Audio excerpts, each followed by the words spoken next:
What's up guys, Winner Kills here, and welcome to another rendition of the top replays and highlights, some of the best games from my streams, as well as some highlights and moments in the stream itself. Like I said, in past videos, any clips from this past few streams will be linked down in the description below, so don't forget to check there after you guys check out these replays. And I got some really good clips for you guys, so don't forget to check them out. Before we go any further, quick mention, if you're buying any single or sealed product off TCG Player, use my affiliate link down in the description below if you want to help support me and the channel. And also, if you're buying any sleeves, playmats, dice, etc., etc., highly recommend you guys checking out Imperium Duelist. They got a brand new playmat coming out on Friday. Looks absolutely gorgeous, and you can get everything you buy off their site for 10% off with my discount code WinnerKills10 off. So be sure to keep that in mind going forward. But I've got some really cool replays for you guys. The past weekend of streams, I've been doing a lot of testing with Shaddolls. You guys have seen the Satellarknight, not Satellarknight, but Star Seraph Shaddoll list. I've since dropped the Star Seraphs and revamped the build a little bit, 40 cards here as you can see. And I've got some replays showcasing this specific list. I've also gotten back into Satellarknights, which I'll have some replays of that as well as some user submitted replays from my Twitch subscribers. Again, if you are a sub on Twitch, link to my Twitch down in the description below, you'll gain access to the sub-only Discord channel, but also have the ability to be able to submit replays to be featured in this video series. So if you thought about subscribing on Twitch, there's one reason to do so, as well as early deck lists and mail day posts in the sub chat. So let's go ahead and get into the replays. The first ones we're going to look at here are those user submitted replays. First here we have the replay from Mr. Academic saying honest is too good. This is his own personal build of what he calls meme knights, playing a very interesting build of Mech Knights with a Sky Striker engine and a Trickstar engine. I'm not sure what else, but it's got a lot of goodies in there. As you can see, still able to pull off the classic Indigo secrets using that Sky Striker engine to his great advantage. Still a really big fan of Sky Striker engine in Mech Knights, but regardless, Cyber Dragon Core F trying to resolve. Indigo is going to say no, and he's going to link right into a Seeger, resolve that Power Plant or Cyber Plant, and he's going to get the Star Destroying Kaiju. Luckily, the drones can block some damage. Same thing with that World Legacy's Memory, going to block some damage with that as well. Purple always coming back in the standby phase. We know that, but what's that card in his hand right there that I haven't seen in quite some time? That's right, that is Honest. Honest may or may not come in clutch in this video. And going into Morningstar, going into Cypher Dragon, stealing that copy of Cyber Dragon Seeger and running over some things for some damage. With that Cypher Dragon coming in clutch there. We're going to see Core and regular Cyber Dragon for Power Bond for Rampage Dragon. This could prove to be enough for a game, but he tries to attack over that Cypher Dragon, and Honest comes in clutch, and that Power Bond is going to finish him off there in the end phase, unfortunately, with nothing left but a Crownly Golden Jet, the Cyber Dragon. I'm surprised that he didn't make a Mega Fleet. I've actually been able to play around Mega Fleet in Mech Knight by standby phase. It does force you to burn the Indigo, but if you have a memory, it doesn't make too big of a difference. Standby phase, Indigo move that Morningstar out of the extra monster zone, so they're forced to make the Fortress Dragon instead, which will come out with less attack. Really doesn't make too big of a difference, but it is something you can do if you're afraid of Mega Fleet and Mega Fleet only. So there's that replay. We got another replay here submitted from Mr. Larry Sam himself, Marincess versus a high IQ Rocket player. Let's go ahead and take a look at this one. As you guys know, I'm super excited to be playing Marincess at some point in the future. I'm not too happy about Blue Tang's pre-order price of $70 right now. I hope it will drop, and I think it will drop going forward. But as you can see, resolving Blue Tang, adding a copy of Blue Tang, and then special summoning that Seahorse to go into Sea Angel to add the field spell. And then Swap Frog bouncing itself back to ditch that Blue Tang to send another Swap Frog. Phantasme hitting the board, a super susceptible deck to Phantasme Marincesses, but you've got to still play through it. And using Testudo Erot Newman, summoning that off the Anemone, and basically what this means is that neither player can special summon monsters with 1800 more attack. But let's see if this Rocket player is going to be able to out this card in any way, shape, or form. As 1800 defense, the only thing he can really do at this point, I mean, this is the only card that can negate attacks, but it can only negate attacks for itself. Or when a monster, when opponent's monster declares an attack, and summon Marincess monster from your hand to the graveyard. That battle cannot be. Monsters cannot be destroyed by battle. Also, you take no battle damage. So he has the ability to protect it with Marbled Rock.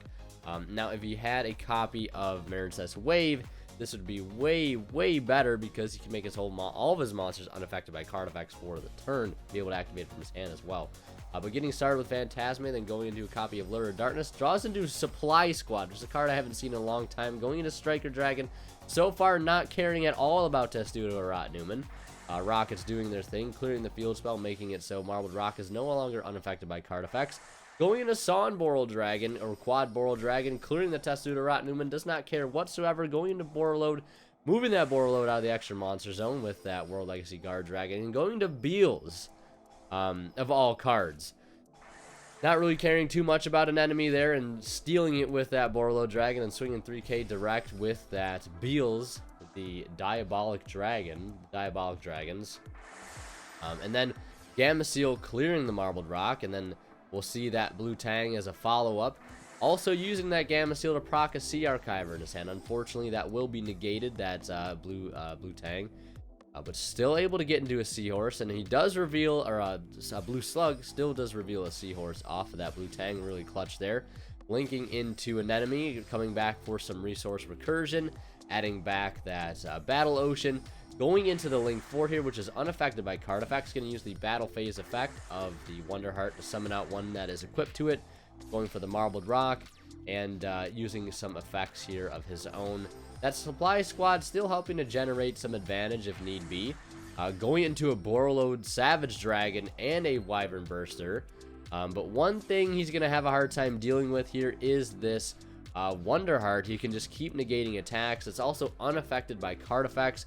Drawing into a copy of Olenoids for turn. That could be helpful to either clear the field spell or the Supply Squad. Going to negate another attack there. And again, I don't think this Rocket player gets that this card is unaffected by card effects just yet.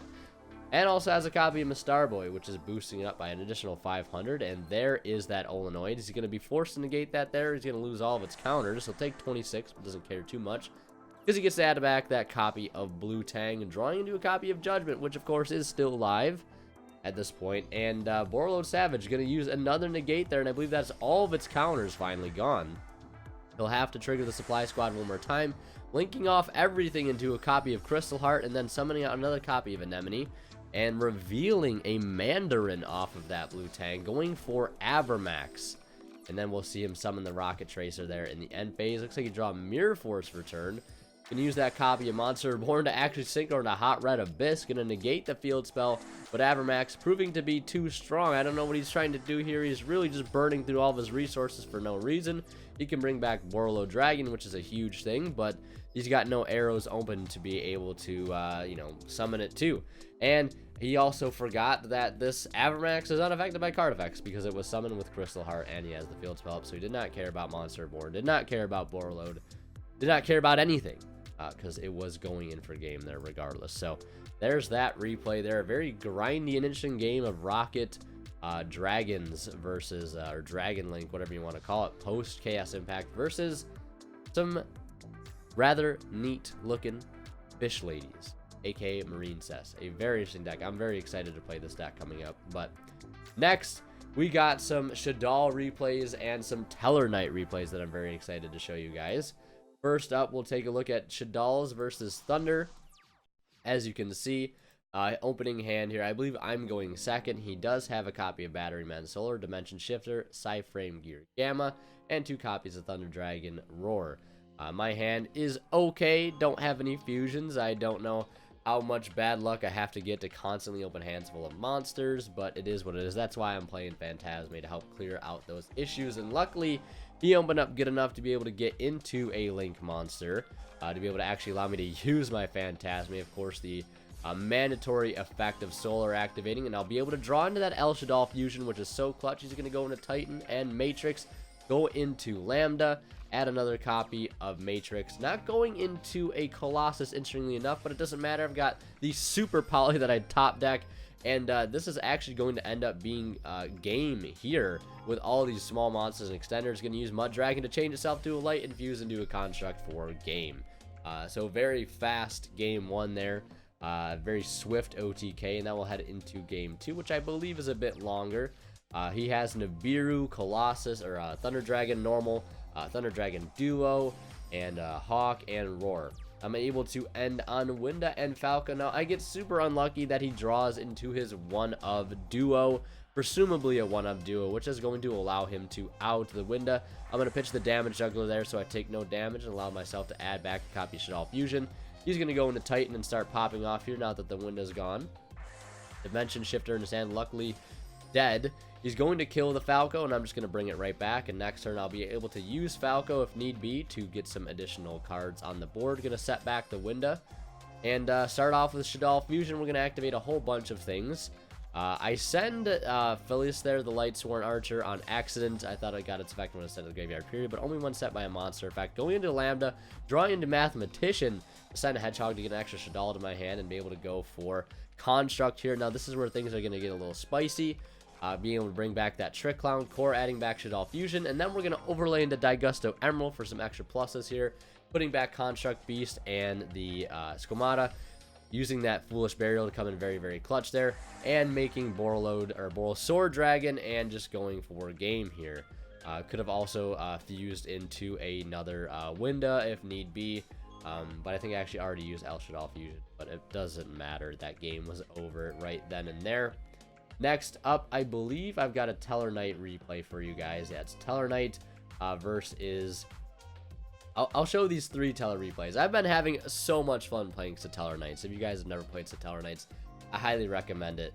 It's not the most complicated deck. It's pretty linear in its play style. You know, summon a Nunculite or Deneb, set 4, pass is what you're looking at. But it's got some really good, you know, turn 3, turn 5, really awesome Xyz plays that it can make. And it was one of the first competitive decks that I ever played, so it's got a special place in my heart. But let's go ahead and take a look at this match here. We got Tellarknight versus Lair of Darkness, which is a pretty interesting matchup. He opens Nibiru, Pot of Extravagance, Stand in, Demise of the Land, and a copy of Heavy Storm Duster, which is pretty unfortunate for me. He ends up drawing another copy of Nibiru. I get started with a Nuck, sending Deneb, and we're just going to poke for 18 into that 4 back row before I decide to set anything. He does have the Heavy Duster, which does clear my Impermanence and Compulse. He's going to set one and pass it back to me.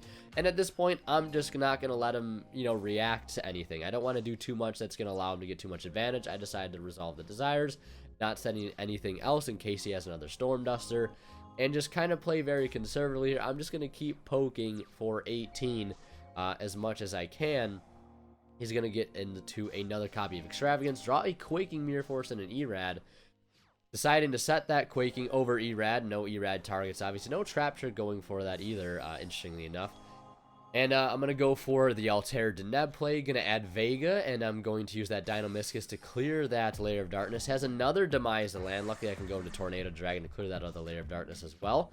And now I've got Tornado Dragon, which should sort of pick off back row here. He's going to use Lilith and be able to get one trap, which I think was the Metaverse, so lucky enough for him, he does have an access to another, you know, field spell if he needs be. Trap Trick is going to chain to my Olenoid is going to chain to his Trap Trick to get the extra body on board. He does have Lair up with his Dark Spirit Art for greed. It doesn't matter if he gets Distribute 1 though, because all that Anunculi poking I did earlier in the game left his life points so low that I just had too many monsters for him to be able to clear. And there's 2 copies of Nibiru in his hand. Unfortunately, not doing anything at all against the Satellarknights, because I'm mostly summoning 3 or 4 monsters on my turn and maybe 3 monsters on your turn. You know, the classic Vega, Altair, Deneb, or Altair, Vega, Anuk, you know, whatever it might be. That classic combo that gets you right into Trevere. Still out of Set Compulse and Venus Chain and Impermanence to be able to keep playing with. So that is game 1. Now we'll head into game 2, where he opens a little bit better. Still playing a copy of Stand-In and Extravagance with Quaking and the Lilith and the Arima. Be able to get that Lair of Darkness. And now for me, I'm drawing Crackdown for turn, have Vega and Altair. Gonna use Vega and Altair to get myself into Isoul, just so I can grab Deneb for next turn and do nothing else really other than set 3 back row. He does clear my Isoul off the field, but that really doesn't matter too much. I get a token to work with. And then he's gonna use the Lilith, and in combination with his you know, field spell, tribute that token. I'm gonna go ahead and use Crackdown to take his Lilith, so he can't keep using it to tribute my monsters. At least he'll have to use some traps at this point. And we're going to use Altair Vega into Deneb to add another copy of Altair, drawing a copy of Strike for turn. And then I'm going to go into Deltros here because I feel like going for Trevere would be a bit too risky and counterintuitive. So he's going to use Erad for traps, unfortunately. He has Dark Spirit Art Greed. He's going to be able to get the Diabolos on board. But luckily for me, I still have Vega and Altair to use. Going for Deneb, going for Evil Swarm Exciton Knight. Because Trevere's still not looking like the best idea at this point. So Exciton just going to completely wipe the field. I still have a really good follow-up in Altair in my hand. I draw another evenly matched for turn, and it's going to get destroyed automatically because of that Erad. But it sucks that it really sucks that he had that Erad, because I believe I draw the Alpha for turn, which would have been really nice to sort of seal the game out. But he does have that Erad still going. He does have Quaking Mirror Force. I decide here to go Altair for Deneb. Search an Uncle Eye just so I can get some bodies on board. He has 2 copies of Trap Trick, a Metaverse, and Lair of Darkness, so I'm in a pretty good spot at this point just to move all of my monsters to attack position. He does have the Heavy Storm Duster that he's going to get off Trap Trick. Again, I don't care too much about that because I don't have any traps to work with in the first place. He does have Trap Trick, though, again going for Erad with that copy of Diabolos in his hand, and I draw Fiendish Chain for turn, but I'm not going to set it. I'm just going to go right into battle phase after resolving a Nuck, and it's going to be game. It is really unfortunate, though, that the Quaking Mirror Force is locking me out of my extra monster zone, because there's really not much I can do about that. This is Teller versus some Larry Whack, some Jank. I don't know what you want to call it. I don't know why I titled it this, but now I see why, because he's playing. Just look at this opening hand. Carboneton, Punishment Dragon, Charge Light Brigade, Wolf, Lightsworn Beast, and Soul Eating Oviraptor. So interesting turn here. We'll see how this plays out. Charge the Light Brigade going for a copy of Lumina. Soul Eating Oviraptor going for Carboneton.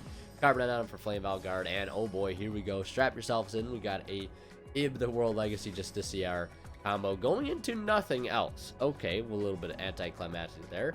Gonna go for a Nuck, Pot of Duality. Gonna reveal me a Call the Haunted, so I'll take that. Go for a Nuck, dump Deneb to the graveyard, and set 4 pass. A pretty productive turn if you ask me. Not much, but it's honest work. And he's going to leave with that charge of the Light Brigade.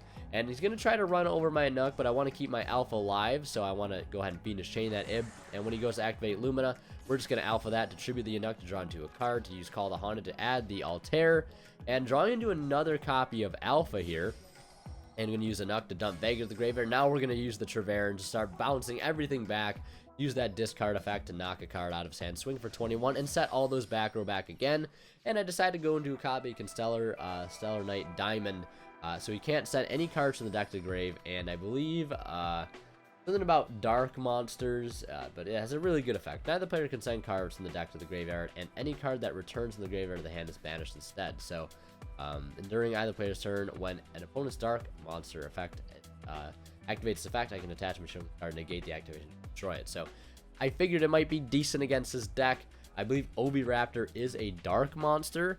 I can't check his graveyard anymore, but I believe Oviraptor is a dark monster, so it's not bad in theory to go into that. You can't send anything from deck to grave because, you know, we're playing a huge Lightsworn engine, so, you know, I still have all these cards set, so we're in a really good position there. The last couple replays I got here for you guys, I'm not going to show another Shaddolls vs Thunder. I do have another Shaddolls vs Thunder replay, though, but I'm going to show these Shaddolls vs Salad and Shaddolls vs Orcust. Let's go ahead and take a look at this Shaddolls vs Salad, though. As you might imagine, Winda is a really strong card against Salamangreat, and you'd be right to think so. He's going to get started with Foxy to add a copy of Jack Jaguar, and the backup Secretary coming in clutch, allow him to get into Mirage Stalio, and, you know, summon out Gazelle. Sunlight Wolf for Spinny and Baylynx, and adding the field spell and all that good stuff.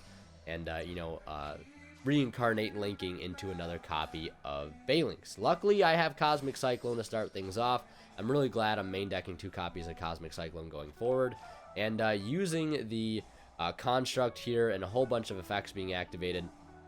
He does have Dino-Miscus, but luckily I have the El Shaddol Fusion to go into another copy of Construct.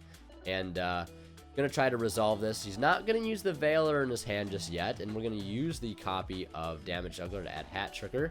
And he does have Balinks to protect it, but Construct is going to be able to destroy it twice, once via card effect and once via battle. He's going to get started with the Gazelle, and immediately on that summon a Gazelle, wait for him to commit. I'm going to go right into Winda and add back 2 cards here. Going to add back the El Shaddoll Fusion and the regular Shaddoll Fusion. Now, this is going to force him to crash his Balinks because he does not want to make that Shaddoll Fusion live, so good on him for making that play. I'm going to try to resolve Falco, and now that Valor that he saved coming in clutch here, but we're going to still swing in with some cards here that we can, just because we want to put some pressure on. Unfortunately, I can't do much else, but with him drawing the debug for turn, he can't out that window. He's just going to have to keep setting and passing while I gain more and more advantage. So pretty easy matchup there against Salamangreat. Surprisingly, Shaddoll having a very good matchup against Orcust, Thunder, and Salad. But here we're going to be playing against Orcust, and this is going to be a pretty interesting matchup here. Monster Reborn being played now, going into the Orcust Galatea using Malicious. Just a whole bunch of graveyard effects. Just literally so many graveyard effects going on here. Using Gizmek Orochi, going to Dingirsu, going to attach a card, and then links them all into Borrelsword for some reason. I'm not sure why he did that. I think he did that because he forgot to make Galatea first. So he just said, you know, to hell with it. I'm just going to make Borrelsword. And you know what, to be honest, it's not that bad of an idea because it's going to stop me from OTKing at least because you can turn that Construct to defense. So I have to worry about getting rid of this Borrelsword in a different manner. Unfortunately, I did draw into the Fellis, I believe. Otherwise, I could have sent it off Mathematician to summon it to pop the Borrelsword. But it doesn't matter. I've got some danger plays here, which I'm no longer playing the dangers. I've decided to drop the danger engine. Just not as good as I would hope it would be. Yeah, just, I don't know. I think playing it without it is perfectly fine. Gonna draw into Nibiru here, which is great. Unfortunately, I can't do too much to get rid of this Gizmek at the moment. But he's going to start using some cards here. Using that Symbol Skeleton most notably to get into Galatea. And I'm gonna go into Winda here. Now, if I would have sent a card like Electromagnetic Turtle to the graveyard, I would have been able to protect my Winda even further. And I am teching 1 copy of Electromagnetic Turtle because I think it's actually a pretty decent card here. Good light target to send, can give you an extra turn if need be.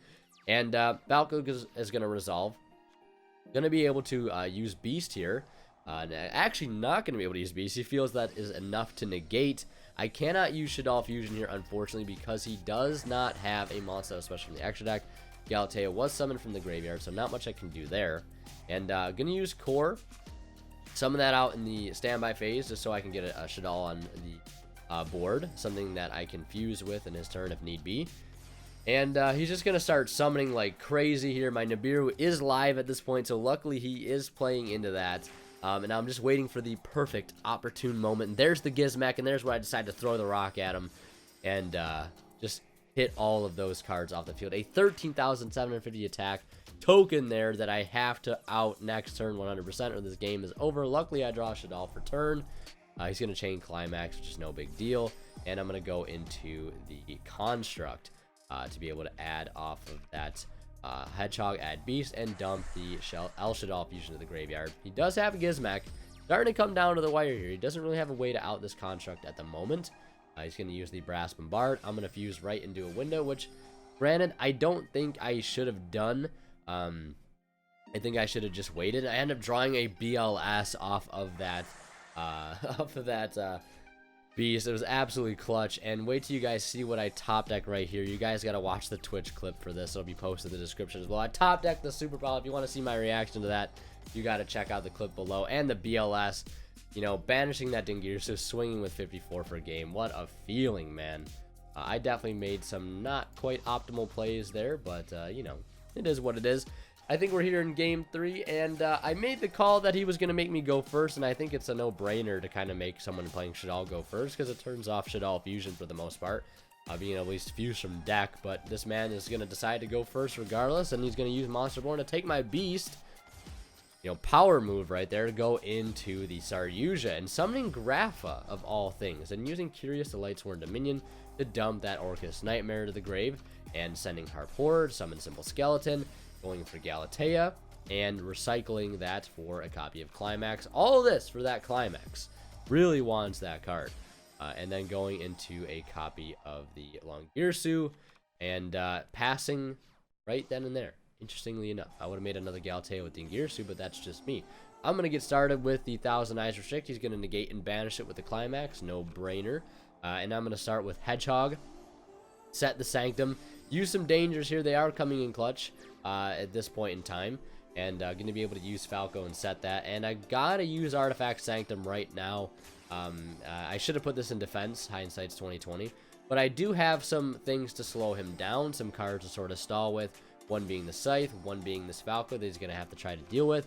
It's going to bring back another card, and if he attacks into that, I could get some additional pluses off that in forms of Beast. So he's going to attack the Falcon, going to reset the Beast here, and he's going to attack the Beast, allow me to draw into Instant Fusion and discard that Trick Clown there. I draw into another Sanctum, which is unfortunate, but I believe I still have a Moral Tech left in deck, and I draw that Shaddoll Fusion for turn, and going to use Instant Fusion here to get Winda on board. Which is going to be super clutch here, because this is going to allow me to get that Shaddoll, or that regular Shaddoll Fusion back from my graveyard that I dumped earlier. Going into Lambda, I'm going to add back that Shaddoll Fusion, summon out Trick Clown here, and then use the Shaddoll Fusion, dumping Damage Juggler and Beast to the graveyard for Construct. Going to draw that Jackalope and send Hedgehog off the Construct, and add a Dragon here. And I'm going to go right into Boral Sword. And this is just going to prove to be game here since he has so low life points as is. Got the Shaddoll Fusion to be able to go into another Construct if I need to. And a Sanctum to back it up. So, Shaddoll taking that match right there. And again, I'll show you guys the deck list for that. It is right here, the Chaos Shaddoll list. So playing 1 BLS, 1 Dark Arm, 2 Phantasme, 2 Beast, 1 Dragon, 1 Black Dragon, 2 Squilata, 1 White Dragon, 1 Trick Clown, 2 Damage Juggler, 1 Felice. 1 Hat Tricker, 1 EM Turtle, 3 copies of Mathematician, 2 copies of Hedgehog, 1 copy of Falco, 2 copies of Allure, 3 copies of Instant Fusion, 3 copies of Shaddoll Fusion, 1 Foolish, 3 Shaddoll, 2 Cosmic Cyclone, 2 Super Polymerization, and 1 Core. Of course, there is the extra deck right there. And the side deck is actually something that very thought out. 3rd Super Poly, 3rd Cosmic, 2 Mind Control for matchups like Thunder if I have a hard time going against that deck. 3 Sanctum and Scythe, 3 Danko Seka, Violet Chimera as a super poly target for the Salamangreat deck. Easy side out there of like Starving Venom, and 3 Nibiru as well. So there's that list. I'll show you guys the Tellarknight list right there. Pretty standard. Again, I'll be doing a deck profile of this very soon. I'll be updating the Chaos Shaddoll deck as well. And here is my current Marincess list, similar to the one that I showed you guys. And here's the current Mech Knight list as well. I'm going to be doing an update to this very, very soon as well. Probably tomorrow. But yeah, that's going to be it for this video. Hope you guys enjoyed. Leave a like if you did. And as always, guys, we'll see you in the next one.